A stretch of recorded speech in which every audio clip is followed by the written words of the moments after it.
Absolutely. How many have not seen totality? Okay.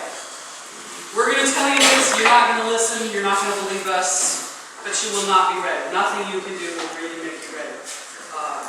All your equipment is going to break. Nothing's going to work right. You're going to be, your system will work. I spent most of this Eclipse on my niece Saga. Not for sadness. It's more than so. Next Eclipse, we're going to do better. This was Madagascar 2001. This was one of the larger aircraft in Madagascar. You notice it does actually say Air Madagascar. This guy actually had shoes, so that was a bonus. We were restricted to soft bags. We didn't quite realize why until we got further along, and that really had to do with how they could mash every piece of equipment all onto a tiny little pile that was in a compartment smaller than my 12-year-old. We had big plans. Curtis Aruska, Colwood, Eclipse chaser, and he also once worked with Dave Starr before we bought the company. He had a 4-inch fluorite refractor that he'd taken and put in a titanium tube. It's really durable. We were going to get this. We were going to bring it along. It would be great. So he ships it to us. UPS. Hey Curtis, where's the tube? I don't know. You should have it by now. We don't have it. Yes, you do. No, you don't. So we get the tracking number, and that tube came in the night before we got on the plane at 6 a.m. So we had to chase the package up to Higginsville.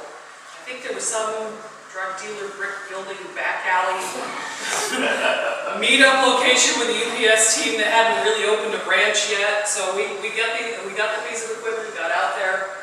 Here's our little itty bitty airplane. Now this lens, on the other hand, this one was special. This was just an ordinary old Nikon 600 millimeter. And in Madagascar, as we said, the planes are small. You notice the lens that size.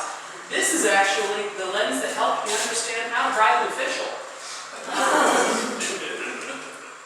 when we got up to, actually I think it was on the way out, as we were leaving Madagascar, they started running towards us and trying to take the lens away from Vic, which of course, I don't have to say how expensive. And I'm getting up in arms and the lens is going away and the official says, only 5, only 5. What do you mean only 5? What do you mean only 5? Only 5? Only 5 kilos? 5 kilos, what's that? How many pounds? Anybody? 11 pounds? That lens is probably 26 pounds. We can't check this. And he leans in close to me and he says, pay in small bills.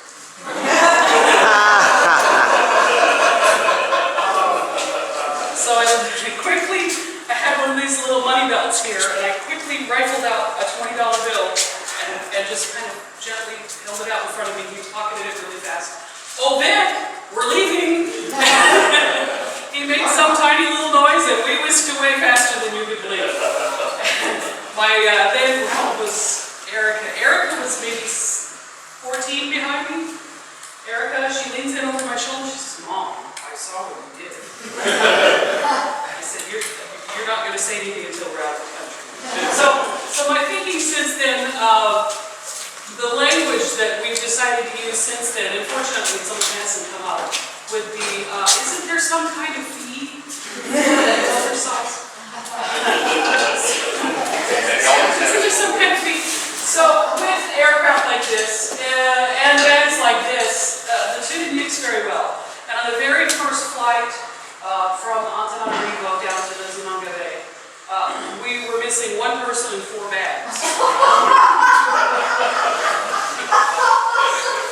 The person came along pretty quickly, but the bags were quite delayed. And this is because they grossly underestimated how much gear we were going to bring in our carry-on.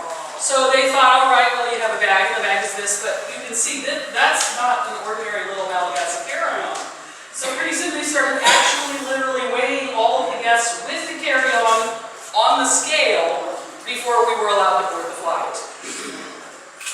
But it gets worse. We get out to the Eclipse viewing site, and you can see in this photo, the bag arrived. So the 4-inch fluoride made it. We were able to stack it up here, and the Eclipse was now into the partial phases before the other piece of equipment came. So we had the mount that we had to make a changeover on during the partial phases. Most of the equipment worked. I couldn't say that there was a problem with just physically getting all the equipment there. I could specifically say that the program was planned. But we got some nice stuff. APOD, that was nice. This is back in the bad old days of film. So this photo couldn't be processed or developed until the whole Eclipse trip was over. And then it had to be submitted to the press the old-fashioned way. There was no Facebook. So the competition back then was a little different. This green flash we thought was super cool. We were still in the partial phases. So, and then Eclipse, the composite work was in its infancy back then. We were all desperately trying to understand what Fred meant in his Espinac in your description in Sky Telescope. This was, I don't know, 2-3 pages of some kind of alien language we didn't really understand. So then we have Fred's first try, 2001. I'm going to let you go. Okay, so I wanted to do something photographic, but digital cameras were in their infancy. So I'm like, well, I got to take some kind of a digital camera. So I got a Canon G1, which was one of the first little digicams. And I made it to an 80mm f5 refractor. And I wanted to do a movie of the partial phases of the moon moving across. And so I went ahead and Microsoft Excel and computed out all the times and figured out exactly when I needed to take a photo. So this is my little crib sheet. And during the eclipse, you can see I'm checking off, okay, I've taken that one, I've taken that one, I've taken that one, I've taken that one. It was excruciating because I was chained to this thing. Everybody else is milling around, having a grand old time, and I'm stuck here just going, you know. So I decided next time we're going to do it differently. This was the result. I got, you know, a pretty good set of partial phases and diamond ring and totality images, and I thought, oh, remap it into this map of where the path had gone through the continent. And so I used Fred's map of what the eclipse magnitude was. And this was kind of the genesis of the Eclipse Orchestrator, which I'm going to talk about later, because I had to write some code to process this. And it just kind of evolved into an eclipse photography program. But this was the first step on that path. Okay, so now we figure out how to get the equipment actually there. So we decided to get a little more ambitious in 2002. We went to South Africa that year. The choices were South Africa or Australia, and the duration was under a minute, so we just thought that was just right out. So I, with my large format fever, some people say aperture fever, we brought a C925, and back here we have, I just seem to argue this point, especially before digital came out, that you can have aperture on the front, but you also get resolution on the back with a larger camera. So I had a Mamiya 645 and a Pentax 6x7 on the back. Again, this was Curtis's 4-inch fluoride. I'd seen Espinac with fluoride before, so that must have been the right choice. So obviously, if the Espinac has it. But what happened to us this time, you can see we've got so much gear out here. This is a full observing setup. And of course, southern skies, you're going to want to see something like that. I don't even know, maybe that's a tripod. It could have been another little short tube refractor. We just went to town. The trouble with that was that eclipse morning, when we woke up, it was spotlessly clear, but as you can see later, it was gone. And everyone had spent, we were leading the group. We spent so much time looking at the equipment, working with the equipment, we did not notice that a cloud layer had come in. So this was the first year for digital. This was the D100 year. And I have to also report that the instruction manual for the D100 is not something you want to absorb on an aircraft. Okay, so we literally ordered the camera, it arrived just in time, and so that manual we were trying to sort out on the flight over to South Africa, and we had other things to do. That's not the time when you want to be reading your manual. So these tiny, puny little slivers were pretty much all we had, except when I was viewing through that C925, I could have sworn I saw red. You know this. Wait a minute. Was that my imagination? I know I'm supposed to see the little ruby prominences or something, but it was just there for a split second. I clicked the shutter, And I had to wait the whole Eclipse trip to find out if I had seen anything. So here I have this little roll of 120 film, and I kept it in my pocket through the entire trip, just shoved in here, and nobody could. It wasn't going anywhere. I didn't take it out for security screening. I didn't take it for anything. And sure enough, I had a tiny little glimpse.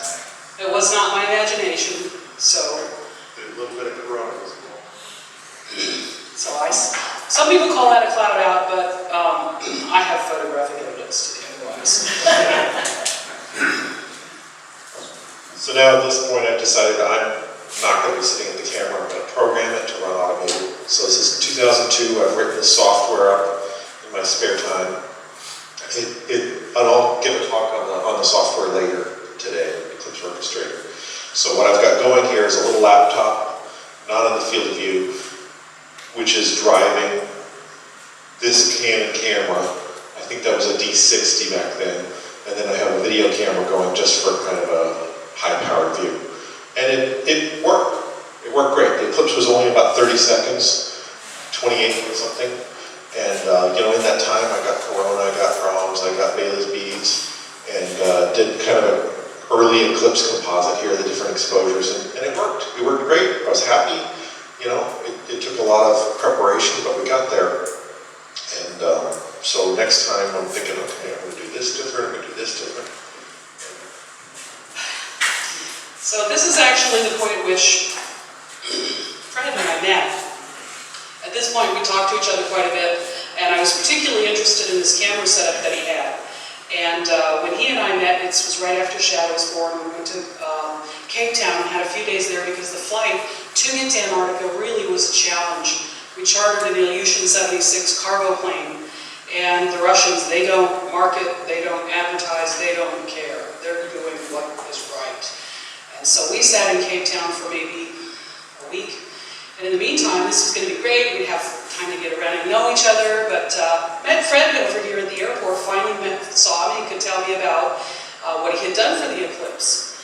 Well, and I had decided, okay, it's Antarctica, it's going to be cold, right? So maybe you can't trust the laptop to work. I should build my own thing. I'm an electrical engineer. I build circuit boards every day of the week. So I said, okay, I'll make a special circuit board that's rated at minus 40 degrees. Test it all out, make it in its own little box so I don't have to bring a laptop. And so I went ahead and I put together this actual thing. It's a timer. So I meet him in the Atlanta airport on my way over there. Around the Atlanta airport.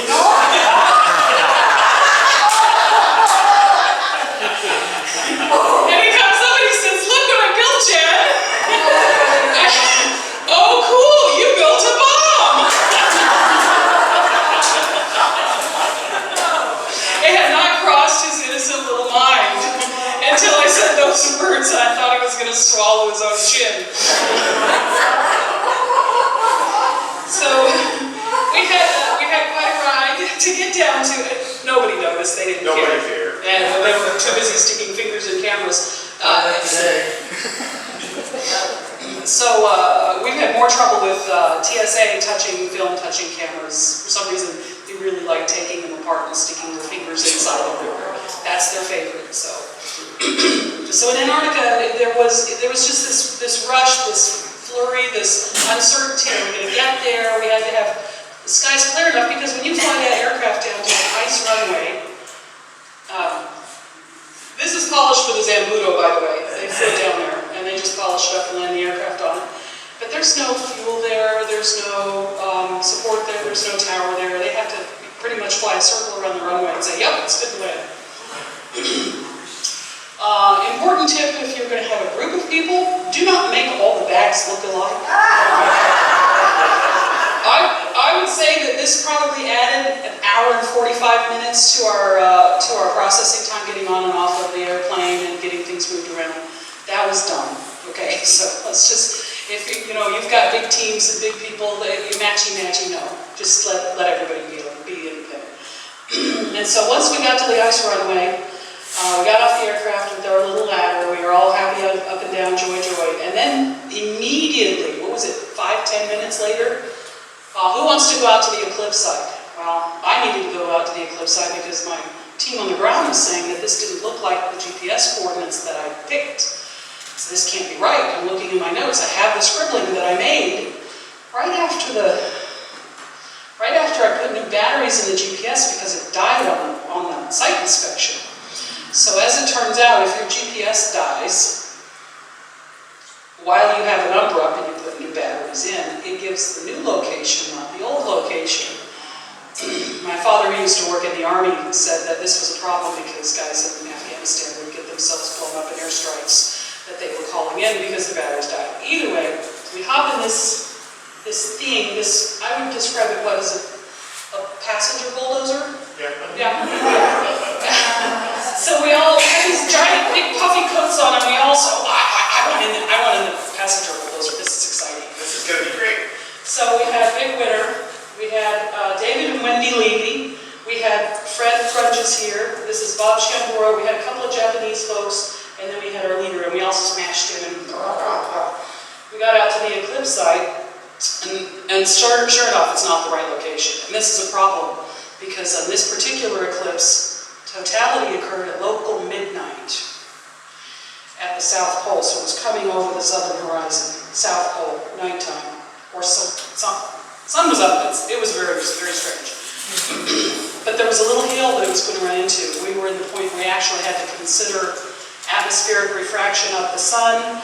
We couldn't polar align because there was a magnetic declination down here is like 15 degrees off depending on what day it is. You couldn't polar align, the sun never went down.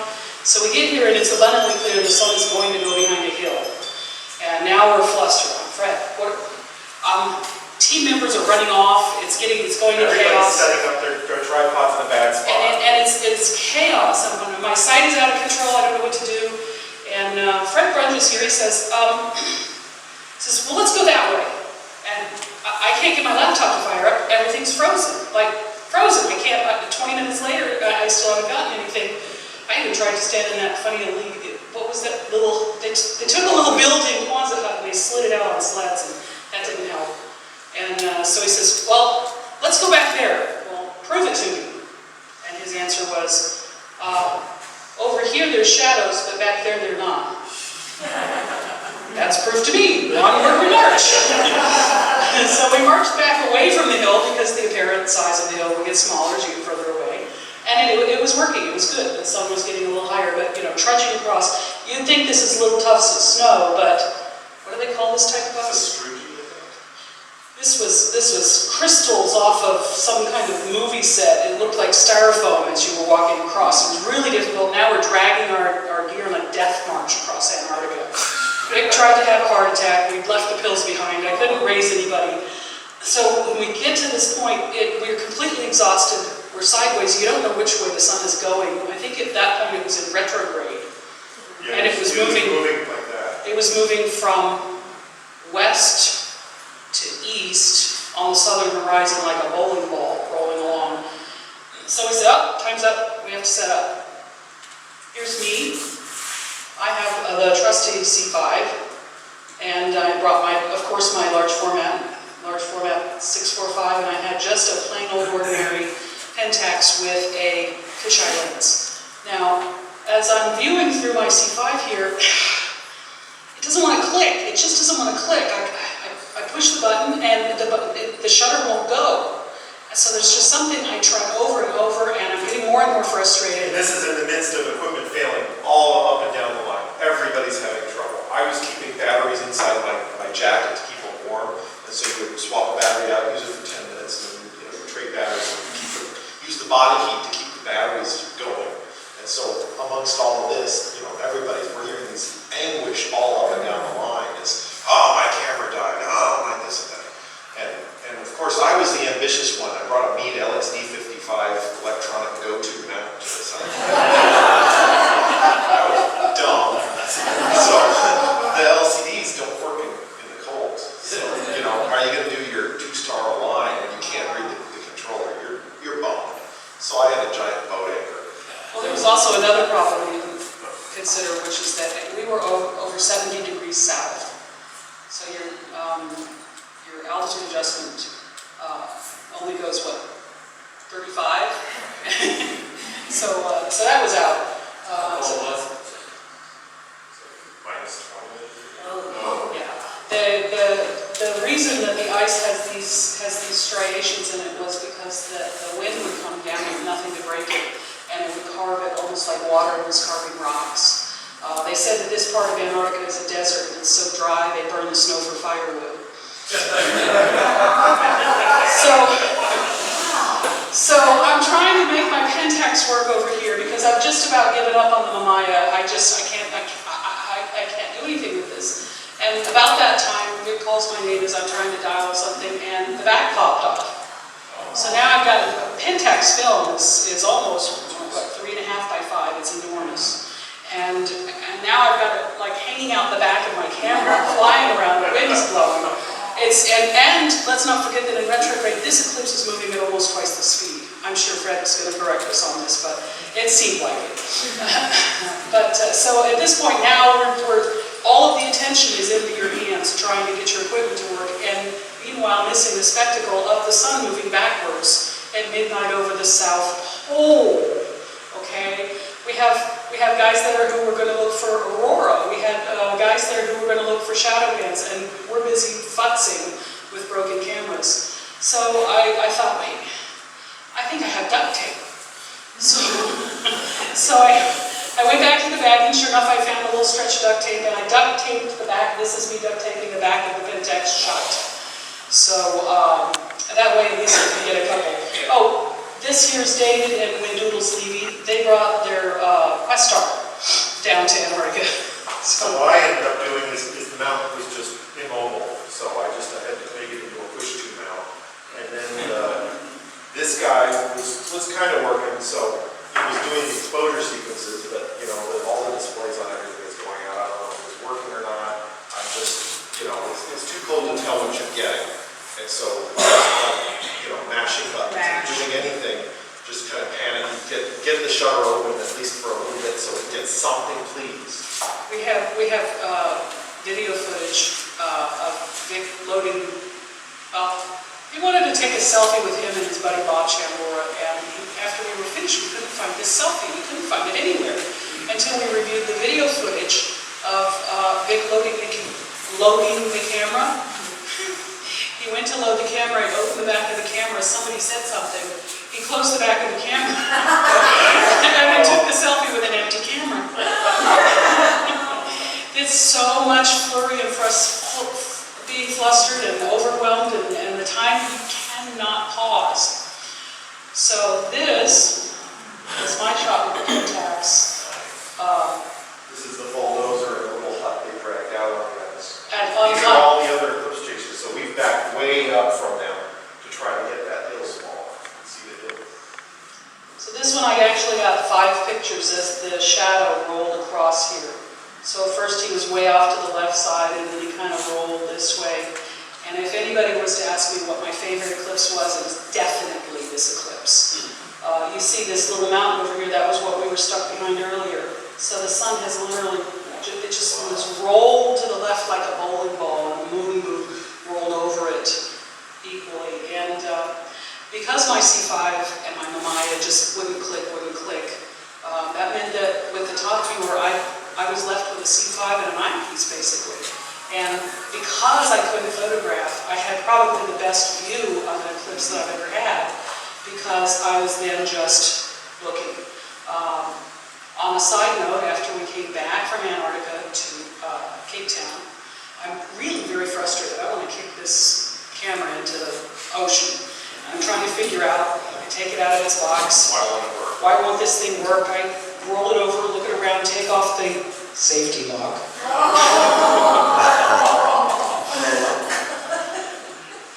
And I spent about an hour staring out a window, trying not to. You know that little lock, the trigger lock that keeps it from going off in your luggage? That one? We've all been there. What was your elevation? It was maybe about 1,000 feet across the hill. Yeah, the whole point of the recon was to go and find out how we could see a sun that had legally already set. So we're in the little passenger bulldozer going back to camp, and I'm flicking through my images on the digital camera, and I go, there's a guy in my eclipse. I'm like upset. The guy got in the way. the image when we got home, and I thought it was pretty nice, so I put it up on the web, and it was an APOD. Everybody said they loved it. What he was blissfully unaware of is in said passenger bulldozer, he's sitting in the little corner, and there's a guy in my Eclipse. Well, shucks. Sorry, all the stuff failed. And he starts passing this camera around. You saw how tight we were packed in. And he passes it over to Shambora, who goes, slight little bit of jealousy coming out. He passes it over to Vic Winter, photographer, newspaper man. Every person who passed by, the jealousy, the green monster got bigger and bigger and bigger. But now we really appreciate this because it probably most accurately depicts what it's like to chase an eclipse, to be in the eclipse. And furthermore, it also shows you that the moment of the eclipse has less to do with the astronomical event as it does with your interaction and the environment with that astronomical event. So the next one was a hybrid. And hybrid required you had to go into an even tinier part of the path. I chose to take a ship out 4 days west of the Galapagos. Not in the Galapagos, let's just go 4 days west of the Galapagos. So we were 8 days? 8 days. Escanac was on this one, we had a lot of folks on this one. It was kind of a meeting. David Young was on this one. We got David Levy and David Eicher together for David Squared, that was fun.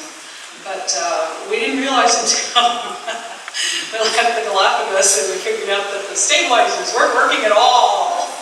So the ship about every 7 seconds would list about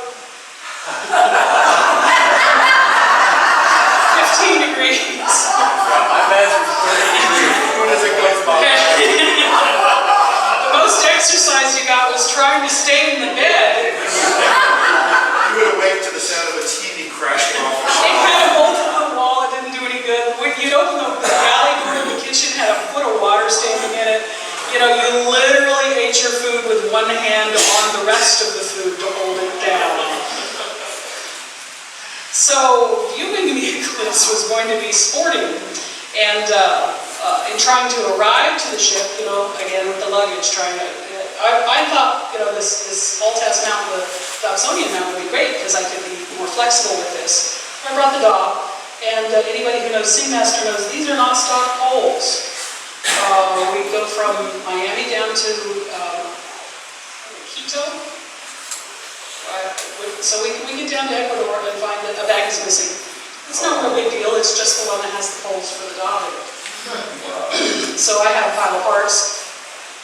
But the ship was great. They said, well, you know, if we stop in one of these towns, little towns, Santa Cruz or Finn, one of these tiny little islands, they literally picked up some wood from the island and then brought it down into the machine shop on the boat.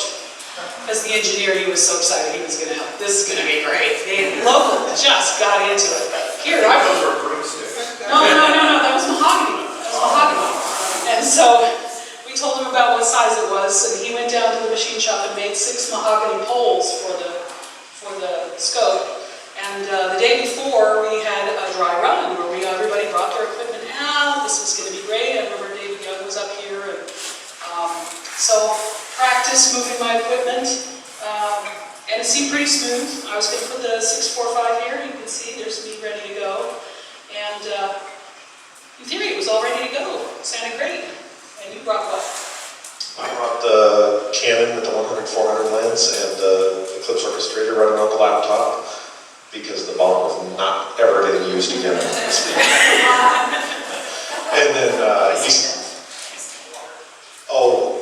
that's right. So like the second day we're out on the boat, we do these little short excursions, and one of them was on a beach, and I've got my camera over my neck, and I'm taking pictures and whatever, and I lean down into the water to check something.